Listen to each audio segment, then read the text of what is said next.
So I realized that I forgot to come up with potential names for this one. Oh. But just looking at the artists, the only one I can really see that we could do is Insane Clown Pavement.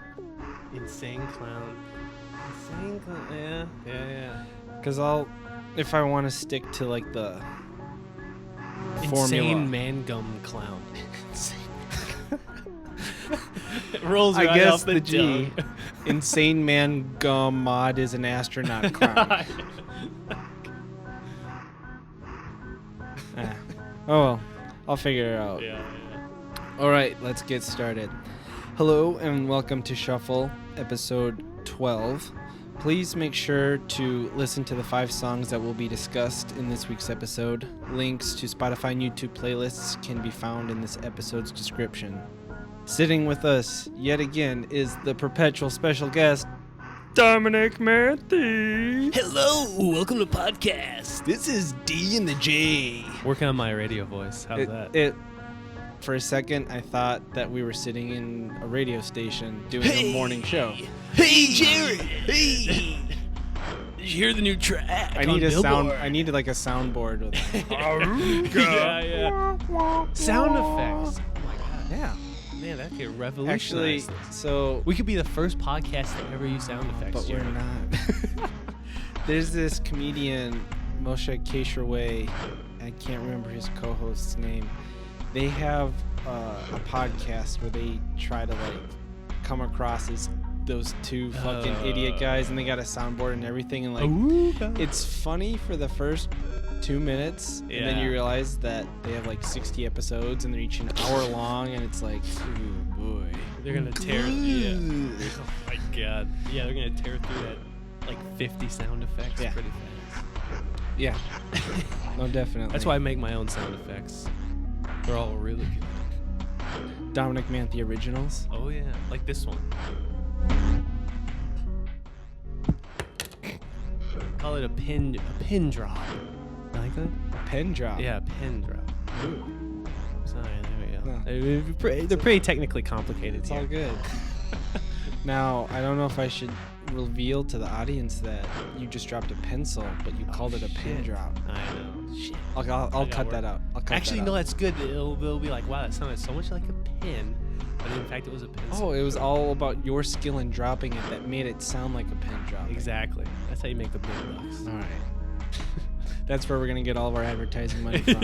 Dominic sound effects. Oh, man, we got to get a hold of them. Copywritten. I'm giving a copyright.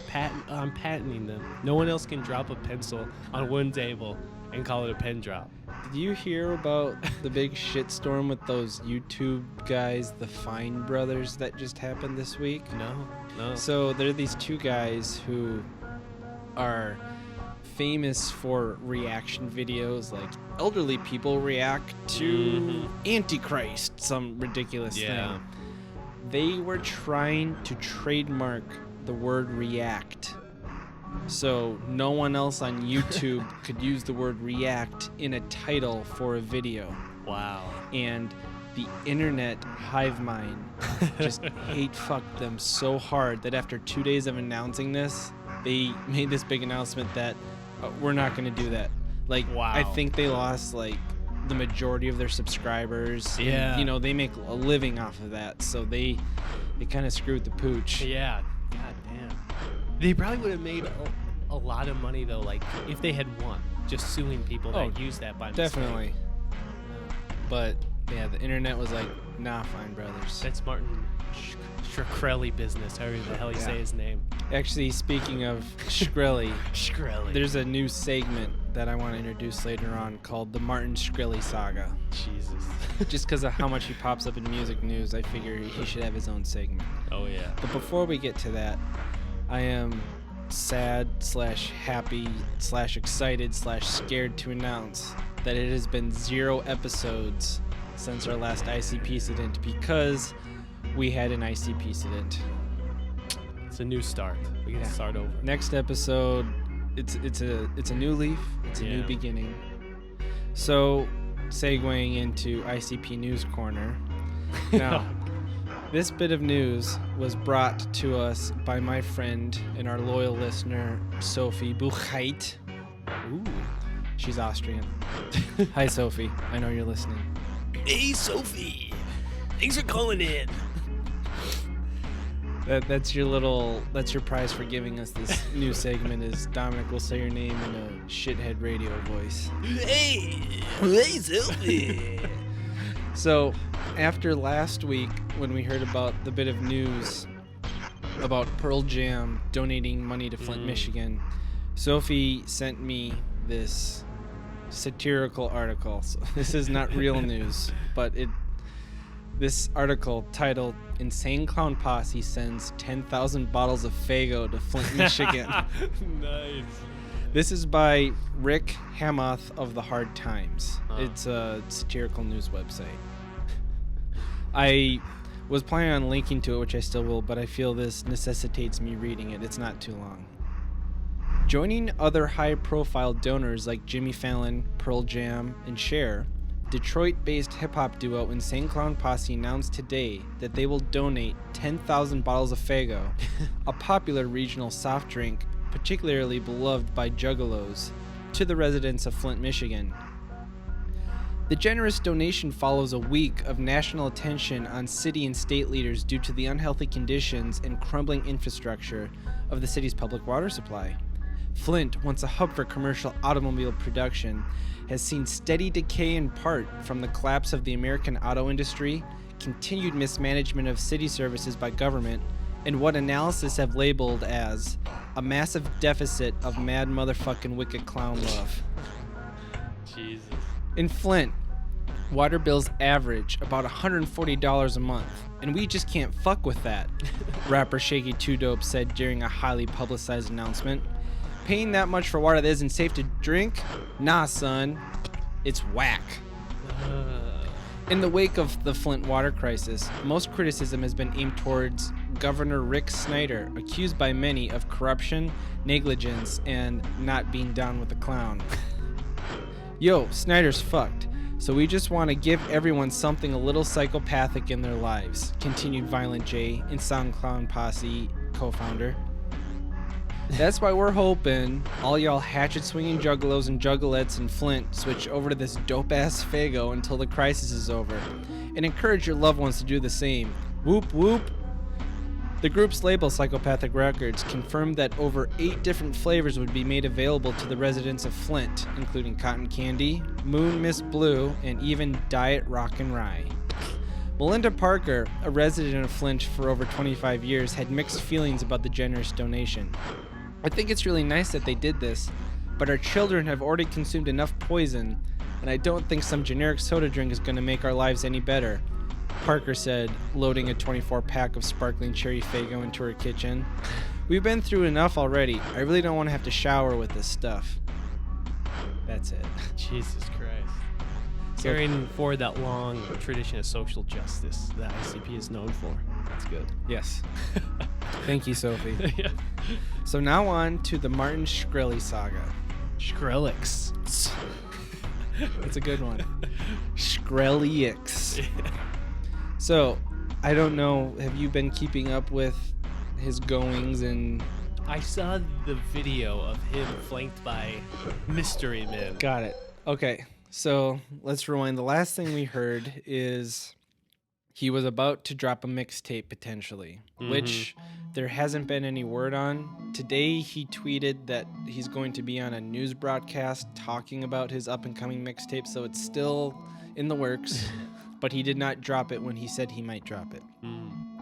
So in a recent interview with Vice, Shkreli said that he is constantly going back and forth between wanting to destroy the Shaolin Nights album by the Wu-Tang Clan or installing it in some remote location that people have to make a spiritual quest to go listen to it. He says, "I'm not just the heel of the music world, I want to be the world's heel." And if you weren't familiar, a heel is a villain in professional wrestling terms. Yeah. So after that, Ghostface Killah, member of the Wu-Tang Clan, went on to call Martin Shkreli a shithead in regards to Shkreli's decision to raise the price of Daraprim, the AIDS medication. And he went on to say, I don't even know him, but I know what he did with the AIDS drug like that. That's not right. That's not right. Martin then took to Twitter to respond to Ghostface, saying, Ghost mad that Shaolin outsold his last 5 albums. Dude's a non-profit rapper. Calls himself Iron Man, but sounds rusty as fuck. Ghostface then responded to him by holding up a picture of him and comparing his nose to that of Michael Jackson and calling his overall look similar to Pee Wee Herman. That's pretty fair, I think. Yeah. To which then Martin made a video response, which you talked about, where he is flanked by 3 hooded hoodlums who are all drinking straight liquor out of a bottle while Shaolin Nights is playing in the background. And he continues on to diss Ghostface. A couple quotes pulled from it. You're an old man that's lost his relevance, and you're trying to claim the spotlight from my spotlight. That's not gonna work. That's not gonna work, Ghost. Dennis, which is Ghostface's name, I guess. In fact, I think that if you ever say dumb shit again, this album, this Shaolin, I'm gonna erase your shit from this album. I'm gonna erase you from the record books. I expect you to write me a written apology from the heart. Some contrition, some long letter where you explain your sorrow and sadness for what you've done. He then went on to tweet, as mentioned in my video, I expect a written apology, Ghostface Killer. At least 500 words, no grammatical errors, and Shaolin stays intact. He then concludes the video by saying, Ghost, stop pretending, stop acting, stop lying. Be real, as your video once said, and don't ever fucking mention my name again, or there will be more of a price to pay than just this video. Jesus Christ. He's someone's boss. That's the freak. Can you imagine if your boss did this, posted a video? It's like, it sounds like he's like 13. Like his balls just dropped. Yeah, he's like, I'm tough and cool, just like the people on the movies. He's like a hedge fund kid. Yeah. He's never had hardship in his life, and he's never not gotten his way. Yeah. I also learned that he bought Kurt Cobain's old Visa card off of eBay. Wow. Like the one that was on his body when he died. Wow. He collects, stuff like that. Wow. He's creepy, man. Fuck him. I love the threat of he's going to erase him from the record.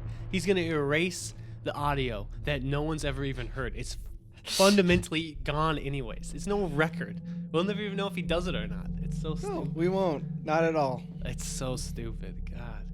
Yeah, he's just he's throwing a tantrum is what he's doing. I can't have my way. Well, I guess moving on to other music news. By Crawlusc. By the Skrillex saga concludes till next time. So going back to our good old flat Earth friend B.O.B.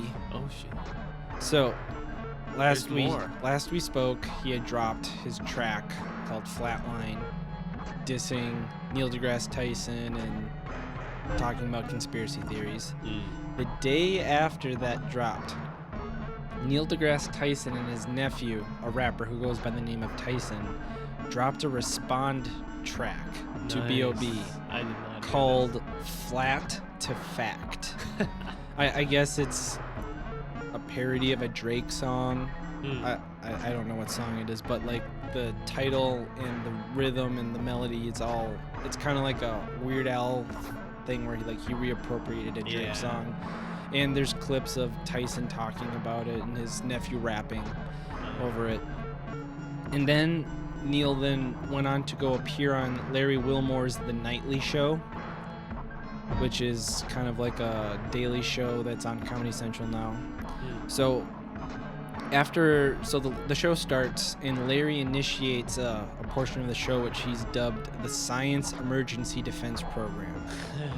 When then Neil appears on stage and starts to deliver a lesson on why the Earth is flat while the Earth appears flat despite its roundness, as well as shaming B.O.B. for his unscientific approach. He concludes this schooling lesson with him quoting Isaac Newton and then going on to say, "That's right, B.O.B. When you stand on the shoulders of those who are before you, you might see far enough to realize that the earth isn't fucking flat. And then he goes, and by the way, this is called gravity. And then he does a mic drop. Ooh. So we're still waiting to hear back from B.O.B.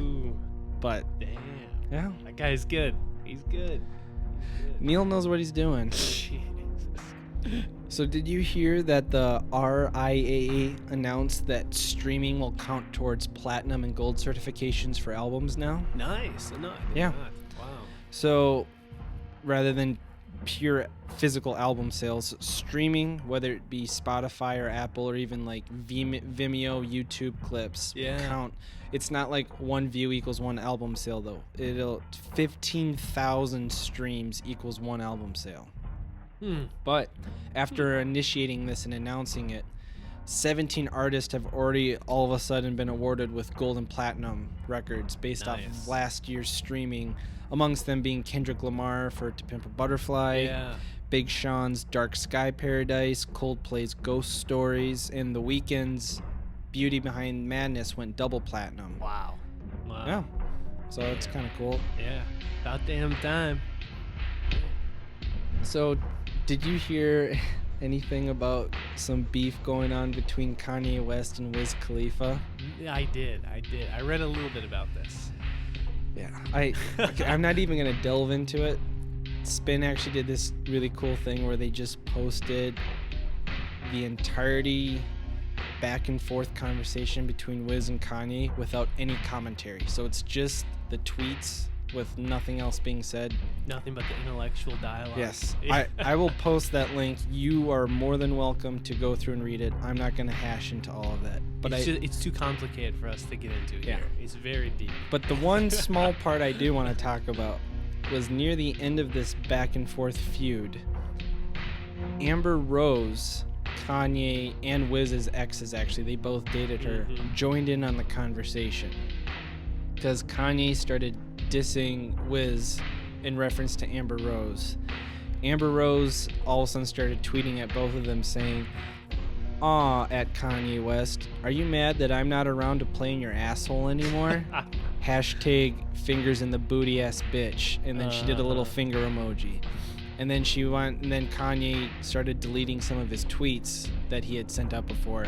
And she tweeted, "Lol at Kanye West. Now you want to delete your tweets because Mova has arrived? Hashtag Twitter fingers. Hashtag you're getting bootied by a stripper N-word." Wow. The next day, Kanye took to Twitter to defend himself, tweeting, "Exes can be mad, but just know, I never let them play with my ass. I don't do that. I stay away from that area altogether. I'm not into that kind of shit. I like pictures and videos. Me and my wife got the kind of love that can turn exes into best friends." And speaking of that, actually, just today, pictures have been, I guess Amber Rose and Kim Kardashian were hung out today, and there's like a peace treaty, white flag or something. I feel like this has got to be like peak Kanye West. Like there's no more. This has hit the limit. When he has to go public and say, "I'm not into butt." I'm gonna let you finish, but I just want to say that this was the peak. This is when he has to go on Twitter and we all have to read him saying, "I'm not into butt stuff, but I like videos and pictures." Yeah. Jesus Christ. But now we know. It's the question we've all been dying to know the answer to. Is he into the booty stuff? Jesus Christ. Other brief Kanye news. Swish has been retitled to be Waves, but now he might be going back to Swish again. Man. His album was supposed to be called Swish. Said it's called Waves now, but then just the other day, Kim Kardashian posted a poll tweet asking which album title is better, Swish or Waves, which makes people believe that maybe he still hasn't decided. I think that's enough music news, though. What have you been listening to this week? Well, I've been dabbling in my own music creation. If you don't mind me doing a little self-promotion here. I've been plugs. dabbling. No plugs. Well, I got to. Just give me one plug here. This one time. So you know I'm a wing nut, right? Yeah. And I'm not saying I'm making Wings music better. All right, I would never say that. Blasphemy. But I'm tweaking it a little bit, I think, and bringing out a little bit more wing in Wings. You know what I mean? And what I'm doing here is I'm taking the Wings tracks, okay? Go with me here. I'm following you so far. And I'm fusing it with a little bit of Glenn Campbell. All right? Because it needs a little more earnestness, a little rhinestone cowboy. And then I'm taking Phil Collins tracks, and I'm putting the percussion in there. Now, I haven't gotten a name for it yet. I was thinking like Mumford and Sons, something like that. I know the name's already taken, but I just feel like it just works in some way. So it's a... So look for Mumford. Did you bring any along for us to play for the audience? Not yet. I'm going to drop it. Maybe I'll call it Mumford and Co. Okay? You should drop it once Martin drops his mixtape. Yeah, that's what I'll do. Mumford and Co. Mumford and Co. That's what I'm calling it. So... But otherwise, I did actually listen to Arca. You know, I saw you listen to that on Spotify. I listened to it multiple times. So what did you think? If you go into it expecting pop music, then it's going to sound like shit because it's not pop music. No, it is not. But if you go into it thinking it's like electronic experimental, then I thought it was fantastic. I thought it was incredibly good. I thought it was incredibly good. It held my attention. It was very good. I don't even know how to describe it, really, except mutant. It's mutant music. It is. It's mutation. Yeah, like I said, there's so many different sounds on that album where you couldn't, other than saying like extremely abstract electronic music, and that's even doing a disservice to it. Did it come out in 2015? Yeah. It did. Man, I was a latecomer to it. I know. I wish I would have heard it too, because that might have made my top list. Because I love that. It might have popped in there. I gotta say that was. Yeah, it's incredible. That's incredible. So, speaking of you listening to my suggestion, I listened to your suggestion also, Courtney Barnett. Oh yeah. Because actually, I kind of had forgotten about it in this other music podcast I like a lot, Sound Exploder. They don't need my plug. They're doing great. But have you ever heard of Song Exploder? Maybe. Describe it. It's this guy. His name is Harishi Keshaway, and he sits down with artists and musicians, and they pick one song in their discography and like explode it, as in they break it apart. And they talk about like this is where this guitar line came from. This is where this sample came from. This is where the idea for my lyrics came from. And they kind of talk about the process of building the song. I have heard about that. Courtney Barnett just did Song Exploder for her song Depressed-In. Oh yeah, that's a good song. And it was a great song, and listening to her story behind it like made it even better. Nice. So I'll post a link to it. It's a really great shit. And also, what I like about Song Exploder too is, unlike this horrible podcast that we're on, they're like 15-20 minutes long, so it's really easy and digestible. Nice. And they've had a ton of different, like they had as big of artists as U2 on to like tons of small, like there's a bunch of music that I've gotten into just because I've listened to Song Exploder. Yeah. It was actually probably a huge part in my inspiration for starting Shuffle. Nice. I highly recommend Song Exploder. I'll have to check it out. Yeah. Also, have you heard Animal Collective's new single that they dropped? I listened to it just once today. I thought it was solid. It didn't hit me like Floridada did. Really? It's like in the gut. Again, just one listen, but I thought it was solid. See, I think this might be like my favorite thing they've done since like My Girls, probably. Yeah. I really dug it. Especially, did you hear about how they released an app? So, I think it was just yesterday that they made Lying in the Grass, which is the new Animal Collective song, available like widely. Last week, they dropped an iOS app, and it was actually the only way you could hear this song for a week. And it's a little artsy app. It's kind of like you can draw with your finger on it, but what's cool about it is you can make custom paintbrushes. So like I could take a picture of your face, and then when I drag my finger on there, it would be like a paintbrush of a bunch of your face. Wow. And you can like edit the settings so it gets trippy and pops out at you. So like while you're drawing, Lying in the Grass plays in the background, and you can take snapshots of it, post it with the hashtag painting with, which is the name of the new album. Oh, okay. Yeah. And you can also like record video of your like drawing process from start to finish and automatically upload it to their website.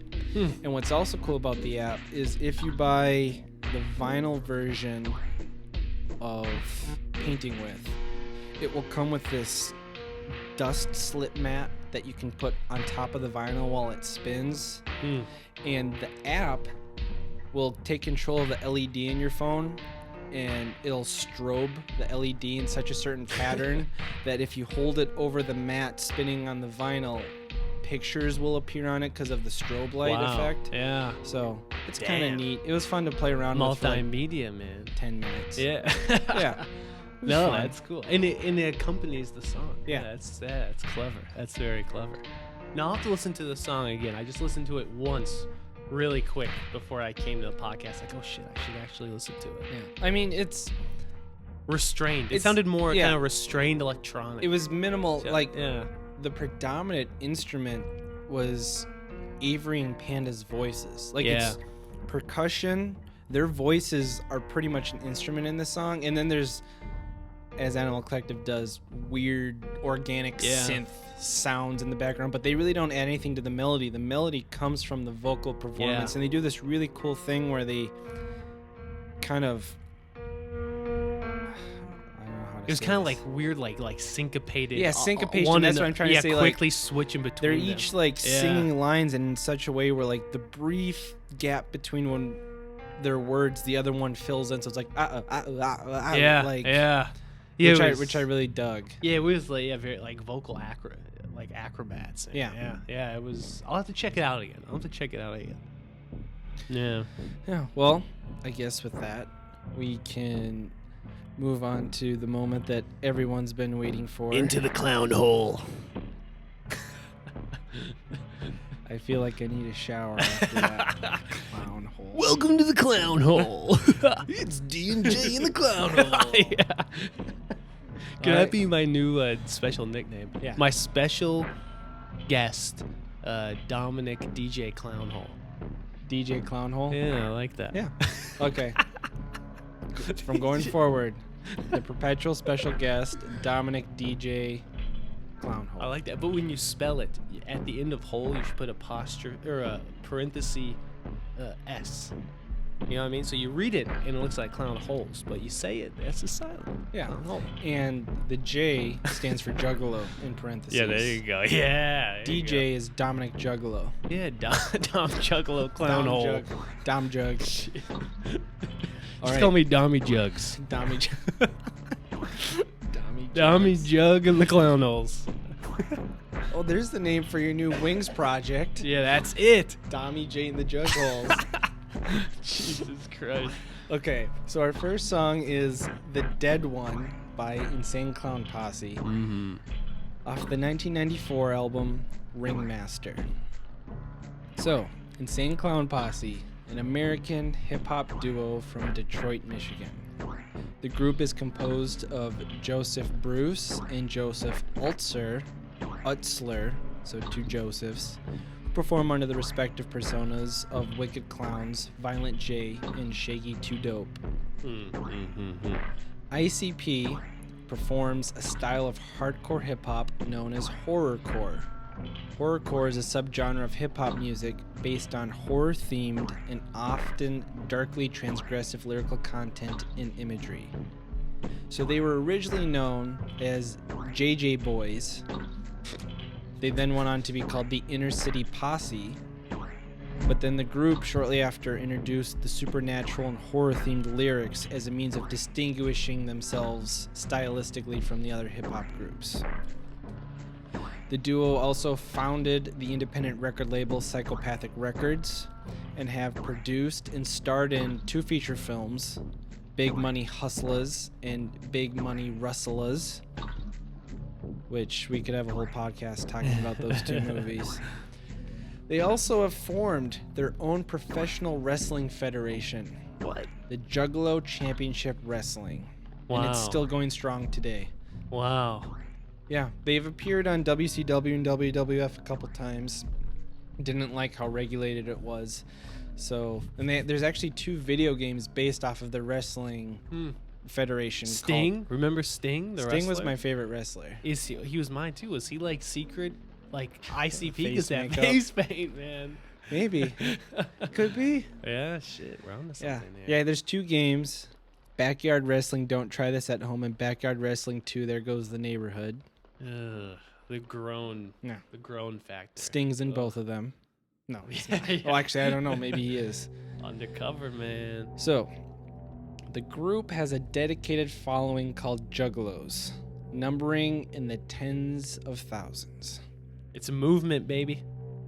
Yeah, but it's not a gang. The Not a FBI, it was gang. officially removed from the gang list identified by the FBI. Wow. They were put I think I talked about this in a previous episode of Shuffle, one that you weren't on. I think it was with my friend John Miller, actually. So Juggalos had been were added to the FBI's list of like nationally recognized gangs. And Shaggy 2 Dope and Violent J petitioned to have them removed, and they successfully won their appeal. So now you can't be stopped by a police officer simply for looking like you're affiliated with the group Juggalos, where other gangs can still be stopped just for like looking like a Blood or a Crip kind of thing. Wow. Yeah. It's a victory for mimes and clowns everywhere. It's big. Mimes have had a hard go at it. Yeah, no they needed kidding, this man. win. Yeah, they needed this win. Finally, some justice for the Yeah. mimes. You know, Bill Cosby used to be a mime. You know. Are you fucking with me right now? No, he really was. Which just goes to show, even if you think mimes aren't as creepy as clowns, they're definitely as creepy. Because Bill Cosby was a mime. He went to mime school. Look it up. There's a mime school. He did. He did. Jesus Christ. We'll link to it. We'll link to Bill Cosby and mime. As Dominic Manthey gear. says, Jesus Christ. Jesus Christ. I'm gonna patent that. You should. So, the term Juggalo originated during a 1994 live performance by ICP during a song of theirs called The Juggler, as in someone who juggles objects. Violent J addressed the audience as juggalos during the song On a Whim, and the positive response from the audience resulted in Violent J and Shaggy 2 Dope using the word thereafter to refer to themselves, their friends, their family, and their fans as juggalos.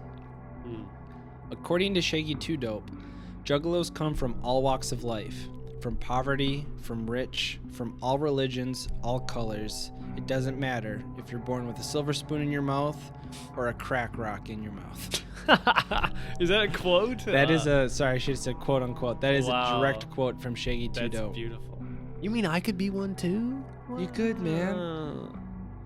As long as you believe in yourself. Yeah. So, some common characteristics of a juggalo. Drinking and spraying the inexpensive soft drink Faygo. Listening to horrorcore and other types of underground rap music. Wearing face paint, generally those either like a clown or perhaps similar to corpse paint. Wearing hatchet gear, which is official merchandise from Psychopathic Records. Having a Hatchet Man logo applied on personal affects and die cast worn as jewelry. Displaying the gesture of a wicked clown, which, if you were wondering, is the West Side sign with the left hand and a C sign in ASL with the right, with the arms crossed over. Ugh. You see this? Yeah. I'm doing it right now. It looks audience. really badass, everyone. It looks really badass. Making and responding to whoop whoop calls. The correct response to whoop whoop is whoop whoop. Whoop, whoop. Also, expressing a tongue-in-cheek obsession with murder committed with a blade weapon. Yeah. Tongue in cheek. So, the songs of ICP center thematically on the mythology of the Dark Carnival, which is a metaphoric limbo in which lives of the dead are judged by one of several entities. The Dark Carnival is elaborated through a series of stories called the Joker's Cards, each of which offers a specific lesson designed to change the evil ways of listeners before the end consumes us all. So each of these Joker cards are their albums. This album, The Ringmaster, is the second Joker's card. And actually, this album, Ringmaster, is what gave birth to ICP's obsession with Faygo. This was the very first album that they referenced the soda during a song. And due to the fact that the album references the soda, they thought it would be cool to just have some on stage with them while they were rapping. And during a concert, Violent J threw an open bottle of Faygo at a row of concert goers who were in the front row giving him the finger. And the audience loved it, and that gave birth to the Faygo sprays. Yeah. So, Ringmaster is the second of 6 in the first deck of the Joker's Cards albums. They have since started a second deck of them. The first Joker's card is Carnival of Carnage, second Ringmaster, third Riddle Box, fourth The Great Malenko, fifth The Amazing Jekyll Brothers, and sixth The Wraith. The character Ringmaster is an overseer of the Dark Carnival. He is created through one's own sins and is one of several who would judge whether a soul is worthy to enter heaven or doomed to eternal hell. The card issues a warning against neglect of our basic morals, so that was the theme of this album. And even though Rolling Stone magazine gave this album a 1 out of 5 star rating, it is actually certified gold due to the album sales. Wow. So this song, The Dead One, was written by Violent J and his brother Jumpsteady, which is surprising because there isn't a lot going on in this song. The fact that 2 people wrote this is a little beyond me. And this song heavily samples the Franco-British progressive rock band Gong and their song Celine, which is odd because there's barely any fucking music in this song either. Yeah. In this song, Violent J is gunned down in a gunfight, but his death isn't instantaneous, and he walks around trying to live his life as he slowly rots away, confused.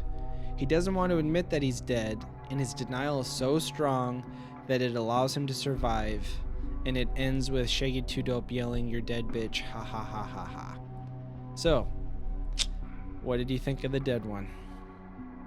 Okay, first a note on genre, because I can't even start with the song yet. The genre, horror, hip-hop, roughly. Horror... Horrorcore. Okay. Hip-hop, have you ever listened to like NWA or Public Enemy? They don't need to create horror. It's there. Their everyday life is horrifying, and it's disgusting, and it's not tongue-in-cheek. Hey, murder. They didn't choose the street life. The street life chose them. I think they chose it in this case. In fact, I don't know their backstory, like where they came from, but I feel like they very much chose to try to create a persona. It's just, the genre, it just seems so ridiculous. I mean, okay, so just a note on genre. No, yeah, I think it's really bogus. If you got to add horror or hardcore to something, it's obviously because you don't know how to be hardcore. I hope you're not talking about Psychobilly, Dominic. Actually, I was honestly wrote a little bit Psychobilly. Psychobilly, at least they seem to be more aware of the campiness. Well, that's integrated. There is a craftsmanship to the musicality in Psychobilly. Yeah. And they seem more self-aware, at least. Yeah. This is like... They take themselves too seriously. Yeah, this is absurd. Really absurd. All right, but go on. Okay. I don't mean to interrupt you. No, so... But the song itself, it seems like it's like in the first like 10 seconds of a song, there's like a build up. You know what I mean? It eases you in. There's a little bit of this and a little bit of that, right? This song is like one long drawn out, like I'm waiting for the song to begin. It's just just stupid. It's all intro. The lyrics are stupid. The lyrics are really goddamn dumb. I gotta be honest. They're real. And okay, I'm not much of an actor here. Okay, but I've heard it's very difficult to die. Humble. He's just being humble. It's very hard to die. Did you know this? Die. Because when you act like you're dying, it's a fine line between you're expressing life leaving you and you're constipated and or something, or you're about to shit yourself. and he sounds in this song like he's about to shit his pants. The song sounds like he's struggling. It's telling me I'm dead. I can't. Oh my God! What were some of these lines he sang so badly? Demons hacking at my door. It sounded like he's trying to like not shit his pants. So I just some of the imagery that this song provokes, like it's weird, because some of the lyrics are really disturbing. Yeah. But it's like, that doesn't even make it good. It's just a bad song while having disturbing lyrics. Yeah. Like the I'm feeling so stiff as I walk out the house, my tongue so dry, I think it's rotting in my mouth. Like, it's like, blech. Yeah, it's not earned. They don't earn the lyrics, the imagery. And I'm not trying to defend them, but this is a weird song. Like, there's usually, this feels like you said, it's just like one long intro. There's nothing here. Yeah, it's one dimensional. I would say, like, any other song by them at least has something more to it. Yeah. This is like a really, I don't know what they were thinking with this one. Like, most of the song is just like weird sampled voices in the background saying, "Did it hurt? Did you feel pain?" Which I thought were better than, those were the best lyrics, Yeah. or whatever vocals they were saying. And like half of the song is the outro of him just saying, like, "I don't want to die," over and over again. Yeah. And he sounds constipated while he's saying it. I gotta say, his vocal affectation is so bad. It's really bad. It's really off. My only positive note would be, like, this is a good first ICP song, just to ease us into it, because it's only gonna like get more from here. Like, this is pretty minimal on all levels. Like, it wasn't too off-putting or offensive. It was just kind of weird and dumb. Yeah, it was just kind of silly. Yeah. Yeah, I mean, I thought like the bass that started and the drums were kind of cool. It had potential. The first like 10 seconds I heard it, I was like, okay. And it had I swear to God, it had flute for a little bit somewhere in there. No, yeah, there's like a little kind of flute woodwindy sound in there. Which I don't know. I feel bad for whoever was playing that in there. Like I said, I think all the music is sampled from this French prog rock band. I think all the music. Wow. Because they don't play instruments. They're just lyricists. Yeah, they're just the lyrics are stage men. And the rhyming is like, "Here I'm struck in luck, occurred with word." I mean, it's just simple. And then, as if the only thing I could have given them was that this song, I don't mean this to sound like I totally hated the song, but I did. I totally hated the song. Because the only thing that this song earned was that it was restrained. Until the very end. That was it. Dead, bitch. I was like, the only thing this song earned was this kind of restraint. Because you need a little bit of restraint when you're making art. You know what I mean? You can't just throw it all out there. And it was oddly restrained. And then at the end, you're dead, bitch. Even the end, oh God. Which, no subtlety. Like, so bad. It's like, duh, we fucking got it. Especially we know he's dead. After listening to him for like 40 seconds go on and on, "I don't want to be dead, I don't want to die," you kind of start to like get this horrible picture painted of like someone dying who's like afraid of death. Yeah. And then it's like the only little bit of humanity, and then they have to end it with, "You're dead, bitch, ha ha ha ha," so which bad. like just takes away everything they might have just established. Yeah. I gotta say, it's a little bit of the Ben Folds problem. It was like they're a little They're like just trying to protect themselves. Yeah, a little bit. They were afraid to really try to make a statement. Like, they keep hedging. They do little things like that to hedge. You know what I mean? It's just stupid. Very stupid. Well, it's 2 thumbs down out of 2. Ugh. That makes Macklemore sound good. That's how bad it was. You don't want to go thrift shopping? Yeah. Nah. All right. Let's move on to Lotion by Deftones, off of the 1997 album Around the Fur. Deftones are an American alternative nu metal band from Sacramento, California. The name Deftones was created by lead guitarist Stephen Carpenter, combining the hip-hop slang term def with the suffix tones, which was popular with 1950s bands. Mm-hmm. Carpenter said the name is intentionally vague to reflect the band's tendency to not focus on just one style of music. He said he wanted to pick something that would just stand out, but not be all cheeseball at the same time. This is going back to when Korn was on the podcast. This is one of the bands that was really influenced by Korn coming up. Yeah.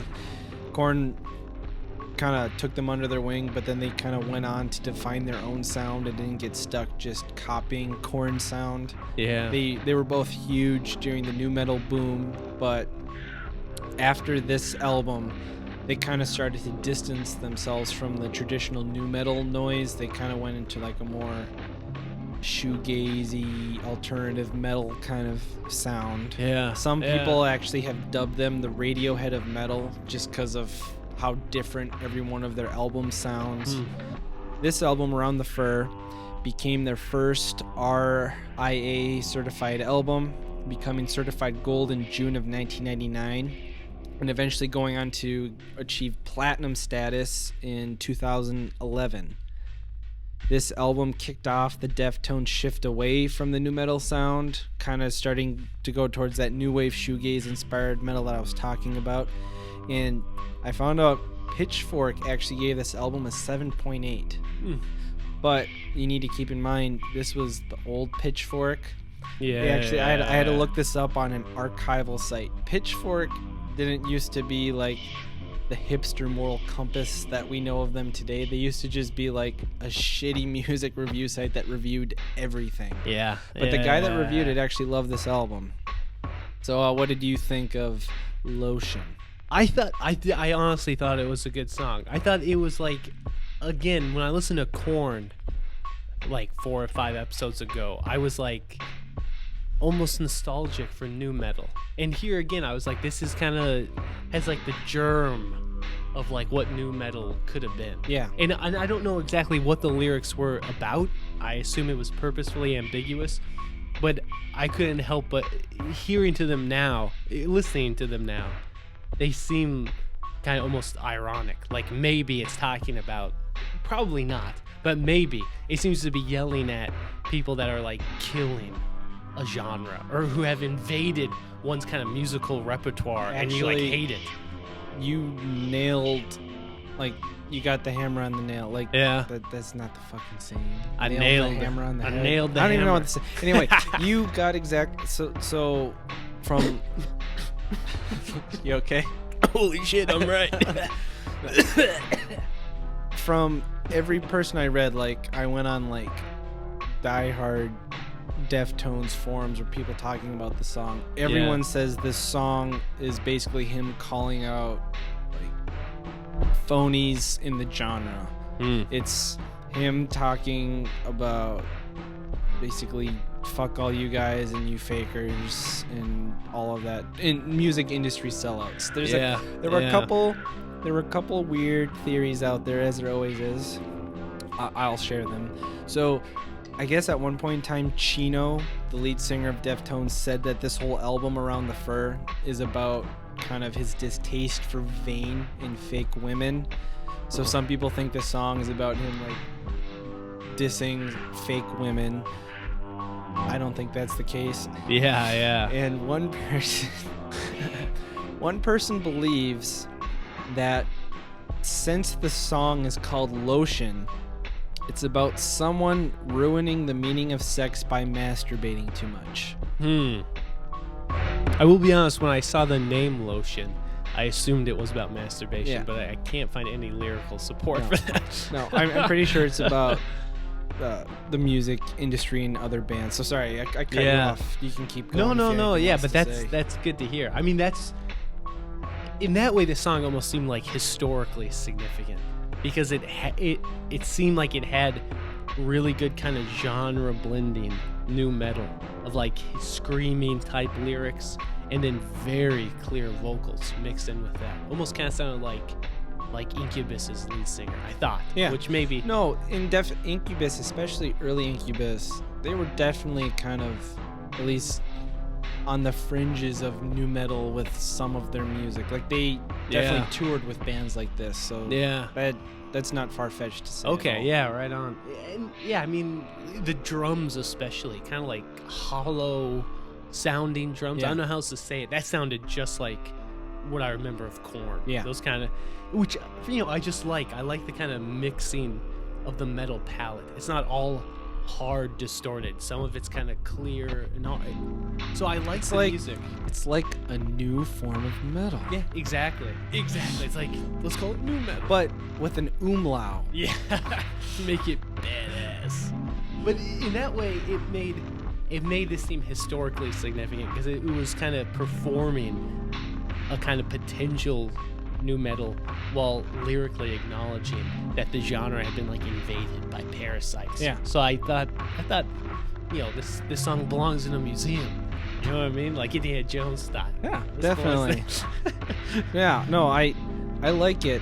It's a little intense, but I kind of like that. Like, there's a lot of screaming, shrill screaming in the song. Though I love the desperation in Chino's voice, both in the screaming and the spoken verses. Like, the verses themselves, when he's not screaming, he's like manically speaking. Like, he's not even exactly going with the tempo of the music. Like, you can just feel the desperation in the delivery of his vocals. And I guess the song, maybe it's a little juvenile with the screaming, but I don't know. I dig it. I think it adds to the sentiment that he's trying to get across. Yeah. And I kind of had this realization when I was listening to it that nu metal, it's like tough emo music.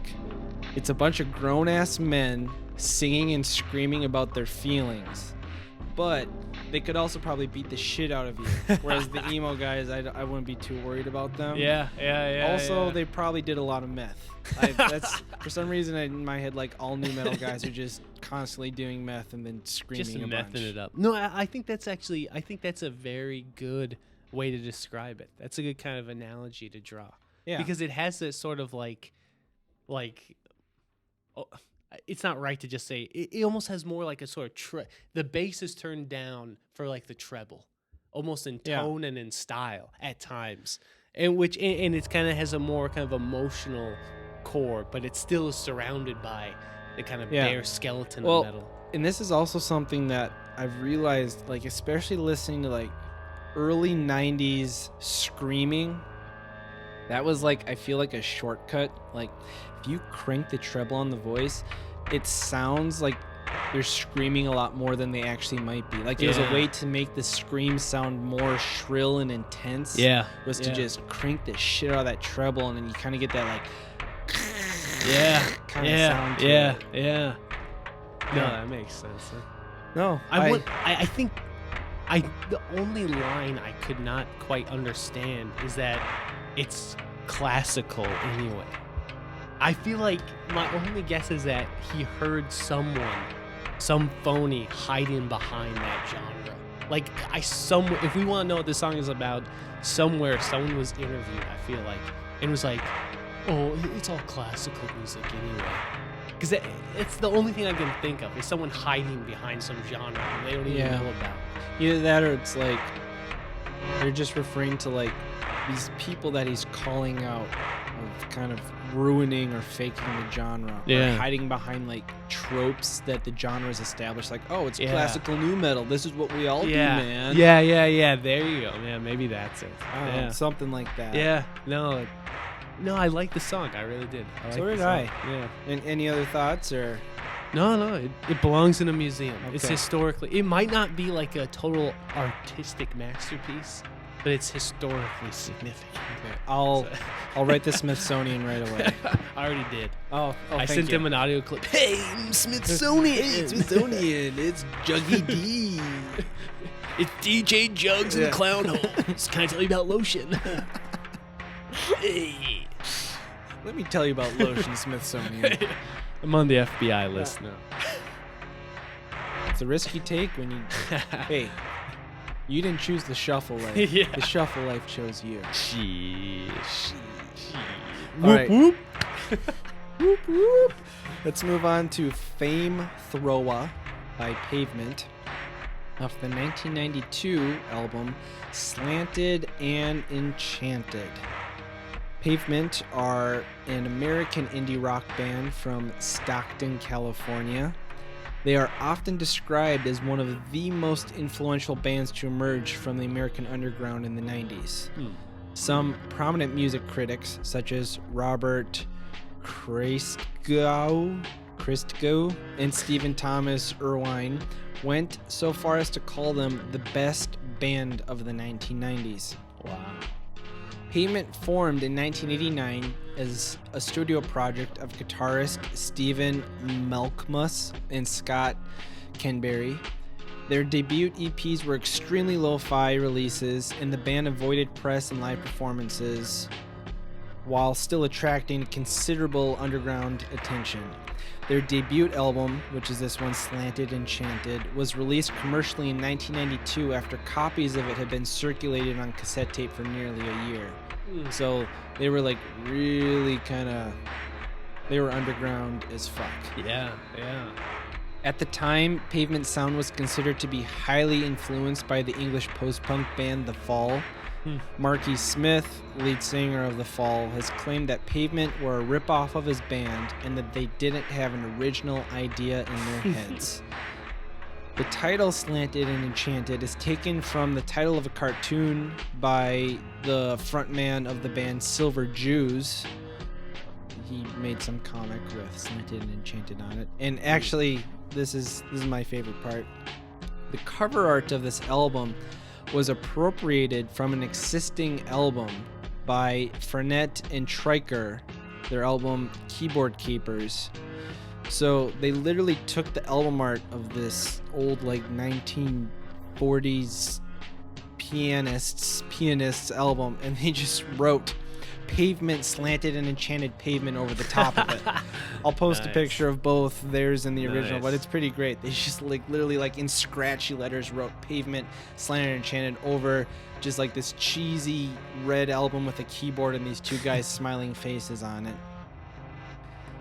So this album was ranked number 134 on Rolling Stone magazine's list of 500 greatest albums of all time, calling it the quintessential indie rock album. Pitchfork awarded the album with their maximum grade of 10.0 out of 10.0 and ranked it as number 3 on the greatest albums from the 1990s. Wow. Let's see, frontman Stephen Malkmus had this to say about Slanted and Enchanted. I think Slanted and Enchanted probably is the best record we made, only because it's less self-conscious and has an unrepeatable energy about it. So I guess some people think this song is about the band being courted by major labels, because they are a band who are infamously known for never signing to a major label. All of their success has been garnered through independent. They've been on Matador Records since the beginning. Nice. Which these days Matador Records are kind of a big deal, but at the time they were just a small independent record label. Yeah. So yeah, some people think that this song is them kind of showing disdain for being courted by major labels and them wanting to remain on an independent label, while most people believe this song is simply just a stream of conscious and has no recognizable meaning whatsoever. Yeah, so what did you think of Fame Throwa? Yeah, I had no idea it was from 1992. And in light of that, this song I thought it was good, but knowing it was 1992, that does make it great. There's no two ways about it. But this is from 1992. This came out in 1992. And that means it was probably recorded in 1990. It was probably recorded in 1990 because, like I said, That's a cassette insane. of this circulated for a year before it actually got an official release. Yeah. So it was at least recorded onto a cassette tape by 1991, so it was probably written in 1990. That's insane. Because it could, honest to God, it sounds like it could have been from 2005 indie music. Yeah. Standard fare 2005 indie music. Which, so this is unbelievable. I mean, for its time, this probably was radical. This was probably radical. Because it sounds like, mid-2000s standard indie fare now. To me, it did. Yeah. No, and that's amazing. what everybody says. Like, Pavement. Pavement has always been one of those bands that I've been told is incredible. Same, like, but I never listened to it. Years really. before I listened to them, everyone just telling me, like, you have to like Pavement. You have to like Pavement.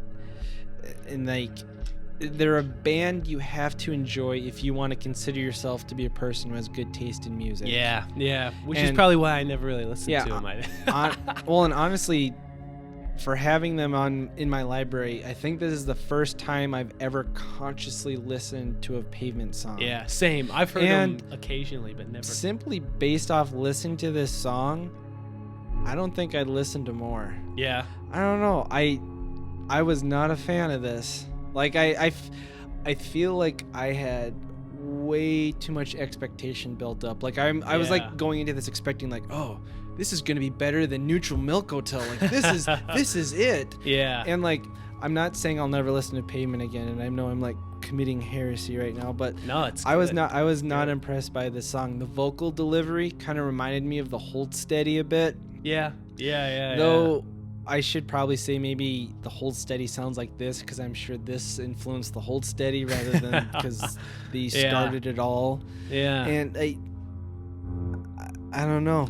Yeah. I feel like I'm missing something. I love lo-fi music, but I just feel like there was no emotion in the vocals. Like, maybe I was ruined by Neutral Milk Hotel, because, like, he's extremely lo-fi, but, like, he could say, like, the most nonsensical words and I'd want to cry listening to Jeff Mangum. And this was like, there was nothing there. And, like, when he sings in the refrains in the high voice, it's so strained you can, like, barely hear his voice. Yeah. And I just fucking hate shalalalas. And sorry, you were gonna say something. Yeah, I would say, I listened to it. I had no idea when it came out, except I know Pavement had an album last year that was, like, extremely well received. Yeah. So in my head, I was like, this is probably like 2005. Knowing this is like 1992, I can't say that makes me like the song more. I thought it was just average standard indie fare. You know what I mean? It was just typical mid-2000s stuff. But I will say, I can't think of another song around this time that sounds anything like this. No, that's a very good point. It does not have the earnestness, which we'll get to, of Jeff Mangum, who could say, he could read a fucking fortune cookie. Anything. That was like, just like Chinese food, like egg roll. And it would sound like it was like Moses on the mountain. But this does not have that at all. This is like almost more like British, like. Well, and they were inspired by a British band. Yeah, because it had that sort of like sarcastic, sardonic, dispassionate sort of delivering of lyrics. I thought the lyrics were actually pretty good. They're be honest. interesting. I think there is definitely, if I had to just interpret it, it is just fame Throwa. Yeah. The idea that fame is just arbitrary bullshit and people throw it around and it's a fake and then it will be gone as soon as you know it. And there were, like, some great lines. Astral rights from dead end ruts. Again, this sort of, there's some, shit can seem ennobling, but it's really just some bullshit dead end. Astral. I thought, wow, that's kind of, impressive lyrics. So I was impressed by it. Some of the music, it did seem to have that kind of post-rock feel a little bit, but more of that kind of British style. I did like the instrumentation a lot in this song. I was just kind of disenchanted with it overall. Yeah, you had high expectations. I would say it started with a sort of distorted, happy indie tra-la-la vocals, which I could only by the end interpret as like being like part of the joke, because then those would drop out for like a pretty like unnerving, buzzing confusion jam around like the 2:20 mark. The song like breaks, and it's a jam that's pretty strange. And I'm pretty sure that the guitar is actually clean. It's not distorted. It's a clean guitar, which I feel like, I don't know why, but I feel like that's a little bit radical. for for just the time and the genre, and to have a kind of. Well, it sounds like they probably gave birth to the genre in some ways. Yeah, and it's a clean guitar. It sounded like there was no distortion. It was like my guitar if I just plug it in. I have no pedals in it or anything. So and again, it had some cool lines. King, fame, thrower, son of groupie, red worn sexton. Weird kind of, mythical, whatever. Yeah. Clever, but I would say, to go off a little bit, maybe what you were saying, I've always heard Pavement's the band to listen to. I've heard them before, and they never hit me in the gut. And this song did not hit me in the gut. I can only say that it's good intellectually given the time it came out. But I can't say that I got chills listening to it. Yeah, I don't think I'd go back to this song. I don't know if I would either. Yeah. I didn't get chills, and I don't think I would ever get chills listening to it. And I probably wouldn't even have liked it if I hadn't been forced to really listen and read the lyrics. That's the other thing. If I didn't even read the lyrics, which I normally don't, I'd probably be like, next. Yeah. But given the time it came out, that's radical. It is radical. I can agree to that. Yeah. But what you were saying, I didn't get chills. Yeah. I didn't get chills. Sorry, Pavement. It was an ICP, y'all. It was no ICP. It was no ICP. It was no Wings. It was no Puddle of Mud. It was no Creed. Yeah, no Pearl Jam. Nah. We just got lost all credit. Okay. Well, we can maybe get some of it back by singing praise of this next song, potentially. I Will Bury You in Time by Jeff Mangum, off the 2001 album Live at Jittery Joe's. It was originally recorded in the early 90s, but it was officially released in 2001. It actually also appears on a Neutral Milk Hotel EP, Ferris Wheel on Fire, which was released in 2011. So Jeff Mangum is an American singer, songwriter, multi-instrumentalist, best known for his work as the lyricist, vocalist, and guitarist behind the band Neutral Milk Hotel, as well as being one of the co-founders of the Elephant Six recording company. He's also collaborated with Circulatory System, the Olivia Tremor Control, Synthetic Flying Machine, Cranberry Life Cycle, The Apples in Stereo, Major Organ and the Adding Machine, Elf Power, Music Tapes, all of which are bands underneath the Elephant Six recording company umbrella. It was actually kind of interesting. A couple of years ago, they did this Elephant Six tour where all of those bands I just listed toured across the country together. Wow. And every night, a different random group of all of those bands would come out onto stage and randomly play different songs from each band's discography. Wow. So if you bought a ticket for it, you'd have no idea what members would be there, and B, what songs were actually being played. Yeah. Everyone bought tickets hoping for Jeff to be there and for Neutral Milk Hotel songs to be played, but some of them did. That's a pretty smart way to sell some tickets. Yeah, that's smart. That's very creative. Jeff's originally from Ruston, Louisiana. He's also known for setting up camp in Athens, Georgia, where he, Robert Schneider, Will Cullen Hart, and Bill Doss began the Elephant Six recording company. Jeff Mangum is known for playing indie rock, psychedelic folk, lo-fi, sound collage music, and he created one of the most highly critically acclaimed albums of all time, no questions asked. Yeah. An Aeroplane Over the Sea. Neutral Milk Hotel was an American indie rock band that formed in Ruston, Louisiana, noted for their experimental sound, abstract lyrics, and eclectic instrumentation. I don't want to get too into Neutral Milk Hotel now, because I'm sure they'll come up at some point, and because this is a Jeff Mangum song, and because I don't want this episode to be 4 hours long, because that's a whole can of worms. So this album, Live at Jittery Joe's, it was released 3 years after In an Aeroplane Over the Sea, but it was actually recorded 1 year before In an Aeroplane was released. So Neutral Milk Hotel was still going strong. They still have yet to release their magnum opus at the time that this was recorded. So while most of the songs on this Live at Jittery Joe's is composed of songs off of In an Aeroplane Over the Sea. This was actually Jeff showing them for the first time and getting a feel for what they would end up being on that album. So this is kind of like our first glimpse at those songs, even though we heard it after. Huh. And actually, bootlegs of this performance had been circulating for years, and it was actually what caused him to want to release this is he went on eBay one day and saw how insanely inflated the prices of the bootlegs of this recording were going for. So he wanted to say fuck you to all the bootleggers and just release a nice, cheap, officially like studio mixed version of this live show. Yeah, nice. The show is pretty interesting. It's just him and his guitar on a folding chair.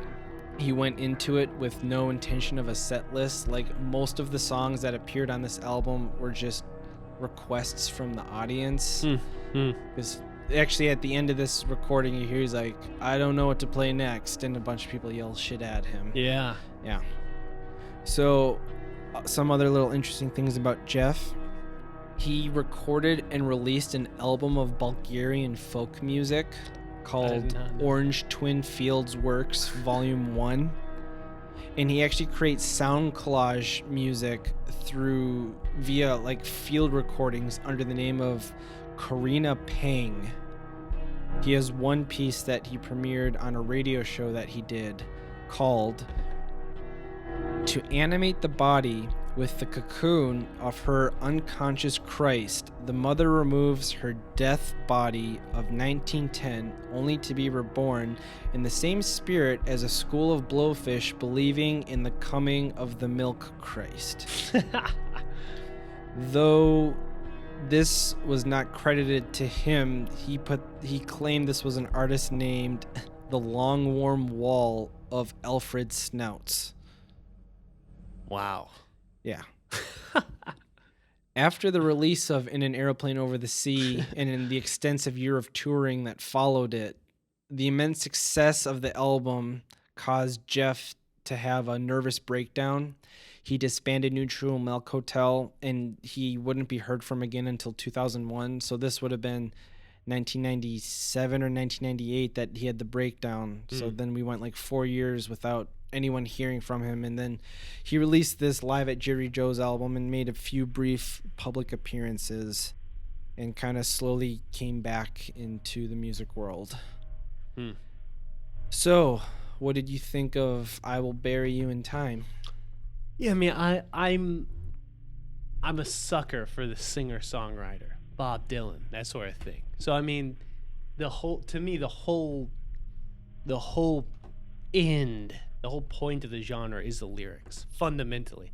And he has a sort of supernatural gift of writing lyrics. So I thought it was a fantastic song. Yeah, I mean, I agree. It is, he has, because his lyrics seem like dreamy stream of consciousness, but there's some sense of them being coherent and thematic. Yeah. And that's so, it's basically impossible to pull that off, but he just does. He's actually spoken multiple times about what this song means. And even while I was keeping in mind what he said the song means, I still couldn't follow it, but it still like moved me. So actually, if you listen to the track before this track on the Live at Jerry Joe's album, at the end of the song, as he's introducing I Will Bury You in Time, he's quoted saying, anybody here, or no, wait, sorry, what did he say? At the end of the track, he says, I Will Bury You in Time this song is about me and a rock star in a hole at the beach. That's what he says. He says, anybody here ever been to San Francisco and been on the cliffs out there? Yeah, it's really beautiful. It's sort of about being there. It's also about being down on a beach in San Diego and being in a hole. Sort of the fantasy of it if you're in a hole with a rock star and you two are making out. And then he also he's also said that it's about being in the ocean in a hole as it slowly fills up with water. So either way, it's about him as Jeff Mangum being stuck in a hole with a rock star making out as the hole slowly fills up with water and they drown. I don't think he even knows what he wrote about. No, and that's the thing. Like, Wow. Sometimes it feels like he's just throwing words in there to make a song rhyme. Yeah. Like he'll do these simple rhymes, but there's something in the convention of his voice that just drenches everything in meaning. Yeah. Even if I don't know what the meaning is, everything just feels so meaningful, and it's like I want to cry. He could be saying nonsense, and it just makes me like feel things. Yeah, he sounds so sincere. He sounds radically earnest, authentic, and sincere. Like he's like he's hitting some sort of revelation with his like psychoanalyst, and we're like in the room with him. Yeah. Or something. Or it in that first verse alone, I'm not going to interpret it because I don't even think there's a point to it. It's more just like the cluster of ideas that he throws out. Time, belief, death, youth, family, history. That's all just given to you. And it sounds so, he just presents it for you to listen to and to participate in. And it sounds so sincere. Like that.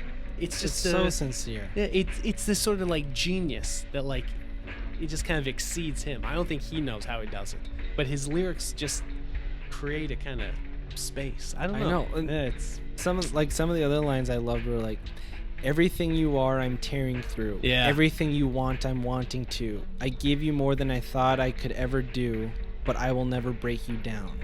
yeah. It's like that. I'm tearing, like everything you are, I'm tearing through. And then the line after that, and if I was king of all the kids, you'd hear me singing in my spit, but all you would hear is the shit inside my burnt emotions. Yeah. It's like, fuck. Yeah. I don't know what that means, but like, damn, it hits me. Yeah. I gotta say, it's just like in the aeroplane over the sea, he connects like the worldly or the universal seas beginning to slide and choke with like the extremely personal, the burnt emotions. You know? And I don't know how, again, I can't even think of someone except like Bob Dylan, early Bob Dylan, who like connected the very personal individual with like the world historical. I don't know how you do it either. It just happens. And like him doing that, it takes him from being this like singular human being with just a guitar, and it just makes it as like expansive as the universe. Yeah, like, exactly. For just being a single guy, it feels like you're being hit with the force of like an entire orchestra. Yeah, it really does. It's like the prophetic voice. I don't know. I mean, yeah, it's good, man. How you do it, Jeff? I don't know. How you do it, It's Jeff? funny because have you ever heard Bob Dylan?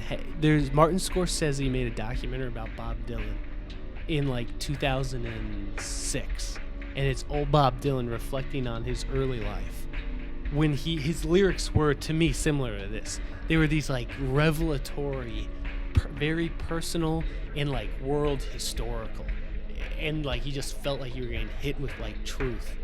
And he describes it, and he's like, Bob Dylan's like, I have no idea how I wrote that. He's like, I honestly, it was like I was possessed for like 5 years, and I don't think I can ever write like that again.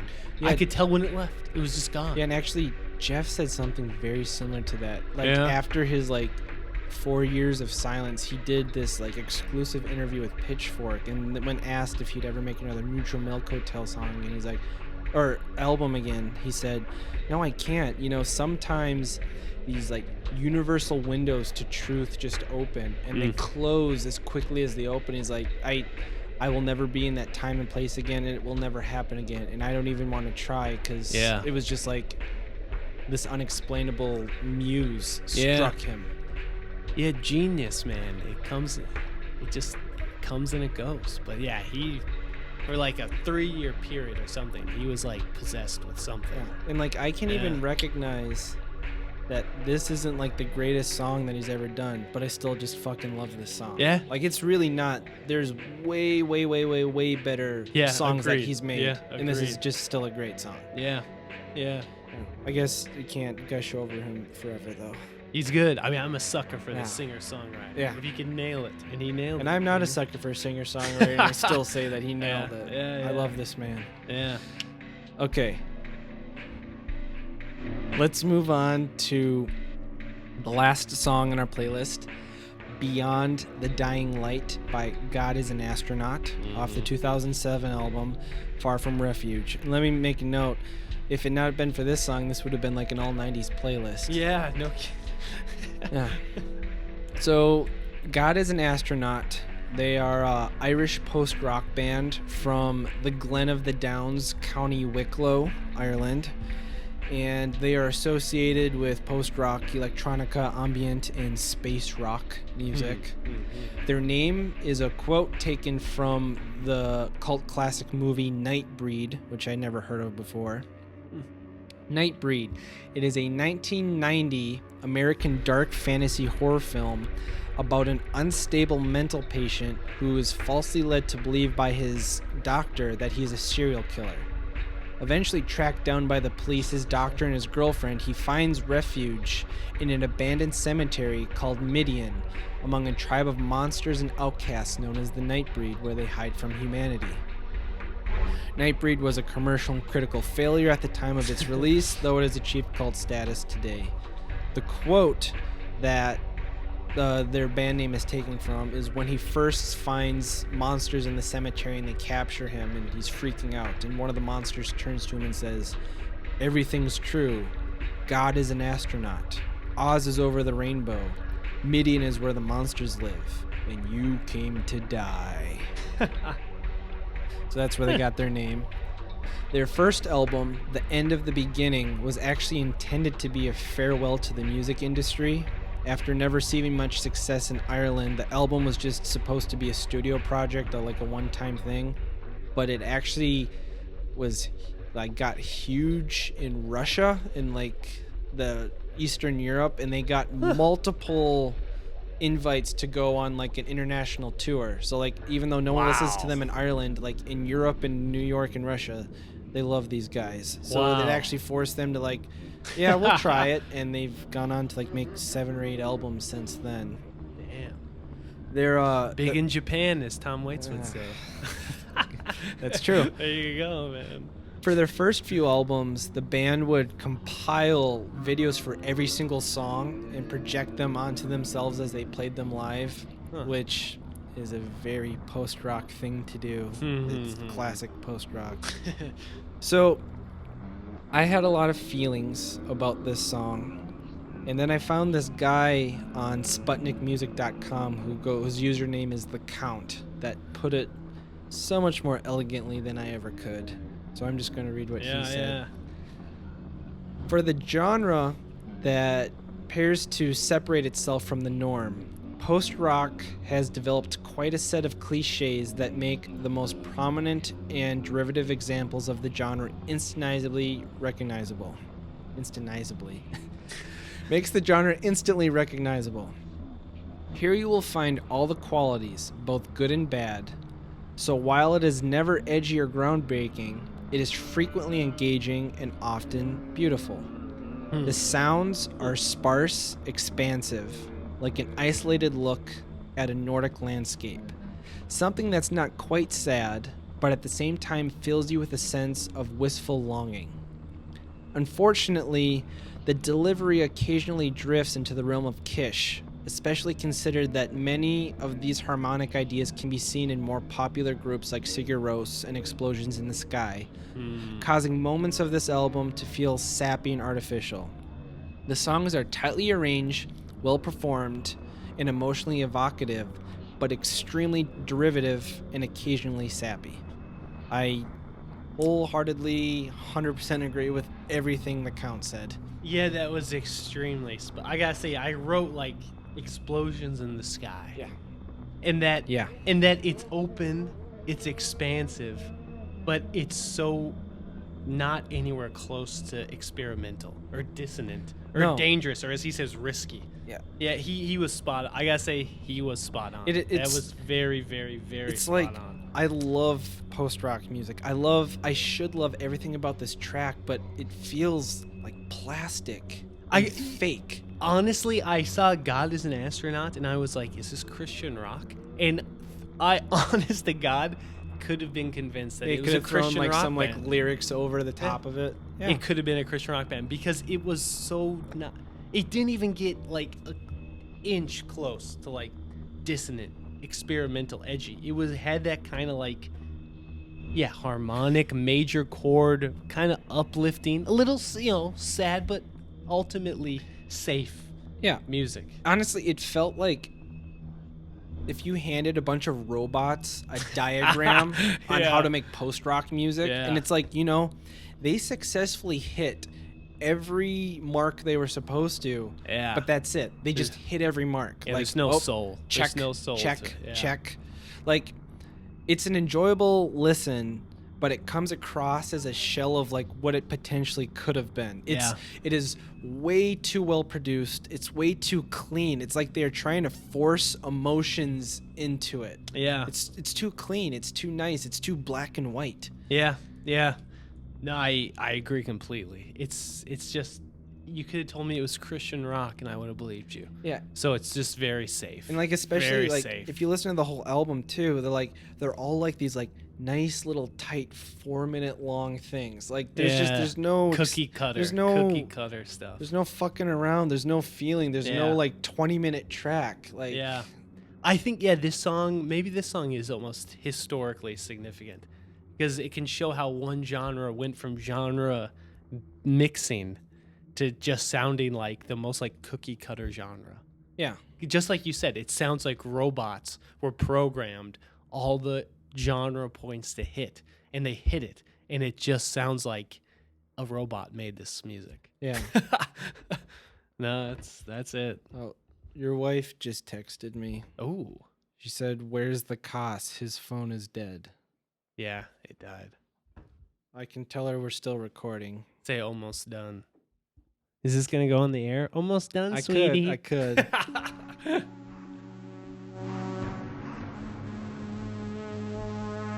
All right. I was like, oh yeah. So like when you said like robots, and it's like if post rock could have potentially been like elevated to like a TRL MTV level where there's just like mindless Illuminati pop stars pumping it out. Yep.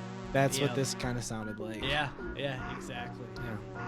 Well, I guess to wrap it up, since your wife's waiting for you, what was your favorite track of the 5? I gotta say, this was probably the hardest. This might have been the hardest week I can think of. Because ICP, whoop whoop, that sort of deal. Whoop whoop. Deftones, I'm torn between Jeff Mangum, what I would, maybe the sentimental pick, I can't tell, versus Pavement. And I gotta be honest, I have nothing but unending respect for Jeff Mangum. But I think I do have to pick Pavement because it's a radical song for its time. Again, it doesn't move me at all like I Will Bury You in Time or anything he's done. But I gotta give it to Fame and Pavement because that's historically significant. Everything here is historically significant. But I gotta go with Pavement. I probably wouldn't listen to it again. I can respect that. But I gotta go with that. I'm gonna have to go with I Will Bury You in Time. I just did not fucking like that Pavement song. I don't know. And like the Lotion song, it was good, but it was like the only. I feel like I shouldn't listen to me. I don't know. Like it was enjoyable to listen to, but it's like, God, if I listen to this one more time, I think my ears might just start bleeding. Like, he screams a fucking lot in that song. Yep. Yeah, I'm gonna have the and even though it's not like the best Jeff Mangum song ever, just Jeff Mangum. That sold it for me. Yeah. No, he was a genius. He's a genius. Yeah. Was possessed by a genius. Couple end of the show notes. Again, please send us submissions of songs you would like us to add to a listener-generated episode of the podcast, and also any ideas for like curated genre episodes going forward. You can send that to facebook.com/shuffle, at Shuffle Podcast on Twitter, shufflepodcast.tumblr.com, or email us at shufflecastpod@gmail.com.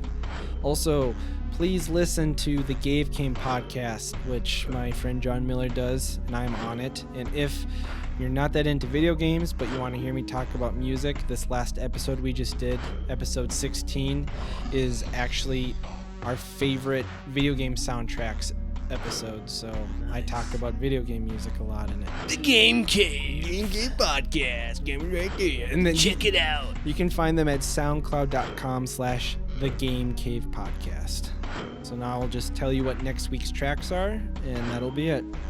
So next week's tracks are Niobe by Caribou, Born and Raised by, I never know how to say their name. It's either Alexisonfire or Alexisonfire. It's just one word. So it's either Alexisonfire or Alexisonfire. Born and Raised by that band. Roulette Dares, The Haunt Of by the Mars Volta. Hey Now by Augustana. And Memory by Sugar Cult. So look forward to hearing about those. Otherwise, I hope you have a good week, and thank you for listening. Bye. Bye-bye.